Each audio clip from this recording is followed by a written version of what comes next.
DT contact insertion. Begin with a crimped wire.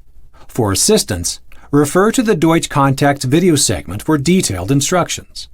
Refer to your wiring diagram to know which wire to insert into each cavity. All cavities are marked with numbers or letters.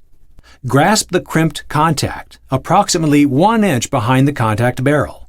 Hold the connector with the rear grommet facing you. Push the contact straight into the rear grommet until you hear and feel a click. A slight tug will confirm that the contact is properly locked into place. Repeat this process until all of the cavities are filled. When populating a DT series connector, secondary wedge locks are required. Wedge locks ensure proper alignment of the contacts. To insert the wedge lock in the plug housing, select the appropriate wedge lock. Properly align with the opening in the connector interface.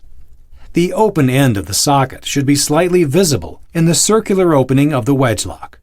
Apply downward pressure until a click is heard and felt. To insert the wedge lock in the receptacle housing, select the appropriate wedge lock. Carefully align the wedge lock between the locking fingers in the interface of the receptacle. Apply downward pressure until a click is heard and felt. Please note that if you have open cavities, they will need to be filled with appropriately sized sealing plugs.